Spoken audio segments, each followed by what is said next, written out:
मोकामा और गोपालगंज के चुनाव तक सब कुछ ठीक ठाक था। कुढ़नी चुनाव ने पूरी तरह से एक्सपोज कर दिया कि जनता दल यूनाइटेड के भीतर और महागठबंधन के भीतर क्या कुछ चल रहा है। इसके बाद से आपने देखा होगा कि महागठबंधन से लेकर के जनता दल यूनाइटेड के भीतर भी काफ़ी गहमा-गहमी मच गई थी और कई तरह की बातें शुरू हो गई थी।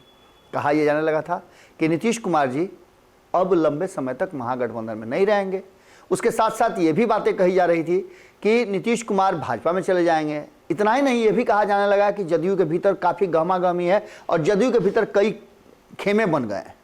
इन सारी बातों को विराम लगाते हुए नीतीश कुमार ने सबको एक ही शब्द में ख़त्म कर दिया कि न तो कोई ऐसी बात होने जा रही है कि पार्टी का विलय होने जा रहा है, या न हम और कहीं जा रहे हैं, हम आए हैं तो 2024 और 25 का चुनाव साथ में लड़ेंगे। ये बात उन्होंने क्लियर कर दी। और एक आपत्ति उन पर और थी कि उन्होंने तेजस्वी यादव को मुख्यमंत्री के रूप में आने वाले 2025 के चुनाव के लिए नाम आगे किया था। इन सारी बातों को लेकर के उपेंद्र कुशवाहा काफ़ी मुखर थे और पार्टी के अंदर किसी को बोलने की क्षमता नहीं थी। उपेंद्र कुशवाहा ने जैसे ही ये सब कुछ शुरू किया, उसके बाद से उपेंद्र कुशवाहा रडार पे चढ़ गए। हमने आपको पहली खबर में बताया था कि अब उपेंद्र कुशवाहा नीतीश के रडार से बाहर हो गए हैं। दिल्ली में उपेंद्र कुशवाहा इलाजरत थे, चेकअप के लिए गए हुए थे एम्स में। उस बीच में भाजपा के लोगों से मुलाकात होती है और इस मुलाकात को लेकर के वो तो सब जानते ही आप कि हम लोग पहले ही से ये बात बोल रहे थे कि जैसे ही वो भर्ती होंगे उनसे भाजपा के लोग मिलने आएंगे और यहाँ से राजनीति की दूसरी दिशा शुरू होगी। पॉलिटिशियंस जो हैं वो हर चीज़ के लिए, जैसे अपना सुना होगा कि हीले रोजी बहाने मौगत, यानी जब तक आप जगह से छोड़िएगा नहीं तब तक आपको रोजगार नहीं मिलेगा और मौत कोई ना कोई बहाना लेकर के आती है। उसी तरह से राजनीति में भी कोई ना कोई बहाना होता है। एक तरफ जहां नीतीश कुमार ये बहाना खोज रहे थे, वहीं दूसरी तरफ तेजस्वी यादव लगातार नीतीश कुमार से परेशान हो रहे थे और इसी बीच में उपेंद्र कुशवाहा वाला मैटर सामने आ गया।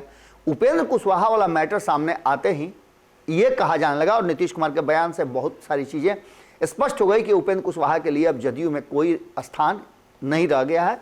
आएंगे उपेंद्र कुशवाहा तो क्या करेंगे। उपेंद्र कुशवाहा ने आते ही सबसे पहले तो जदयू पे दावा ठोक दिया।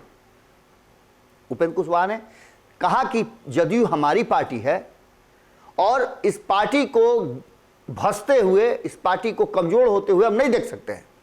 उन्होंने इस बात को रखते हुए कहा कि मेरी पार्टी जदयू में जो जितना बड़ा नेता है, इस बात का भी जवाब उन्होंने दे दिया कि भाजपा के साथ जा रहे हैं। कहा कि जो जितना बड़ा नेता है वो भाजपा के उतना ज्यादा संपर्क में है। इसका गूढ़ मतलब समझिएगा। इसका गूढ़ मतलब है कि उपेंद्र कुशवाहा को यह बात पता है कि कौन किसके साथ जुड़ा हुआ है और कौन किसके साथ टाई अप कर रहा है। एक चर्चा जबरदस्त ढंग से चल रही थी कि उपेंद्र कुशवाहा कहीं ना कहीं भाजपा के संपर्क में है, तो वहीं दूसरी तरफ यह भी चर्चा चल रही थी कि नीतीश कुमार भी भारतीय जनता पार्टी के साथ एक नए एग्रीमेंट के साथ जाना चाहते हैं। इन सारी बातों को लेकर के चर्चाएं अभी चल ही रही थी कि उपेंद्र कुशवाहा दिल्ली से अपना क्लियरेंस लेकर के, कहा जाए नो ऑब्जेक्शन सर्टिफिकेट लेकर के आ गए हैं। अब बिहार की राजनीति में जितना दावे के साथ उपेंद्र कुशवाहा ने कहा है कि वो जदयू में हैं और जदयू में ही रहेंगे, क्या करेंगे ये तो वक्त बताएगा। 2 तारीख की तैयारियों का अखबारों में आपने बड़ा बड़ा होर्डिंग पोस्टर देखा होगा। इस पर भी उपेंद्र कुशवाहा ने अपनी बात रख दी है। लेकिन एक बात तय है कि नीतीश कुमार से ज़्यादा उपेंद्र कुशवाहा ने 2 स्टेप आगे बढ़ करके कहीं ना कहीं अपनी राजनीतिक जमीन, कहा जा रहा है कि रजिस्ट्री करा ली है। जदयू में अगर रहे तो अब उपेंद्र कुशवाहा वो उपेंद्र कुशवाहा नहीं रहेंगे जो दब करके रहते थे, और दूसरी तरफ अगर वो जदयू में नहीं रहते हैं तो उनकी पार्टी आरएलएसपी पूरी तरह से अब अस्तित्व में आ सकती है। महात्मा फूले समता परिषद जो है वो एक्टिव हो गई है और उसके माध्यम से एक बार फिर से उपेंद्र कुशवाहा को और ज्यादा मजबूती के साथ बिहार की राजनीति में स्थापित करने की शुरुआत हो चुकी है। देखना दिलचस्प होगा, थोड़ा सा इंतजार कीजिए।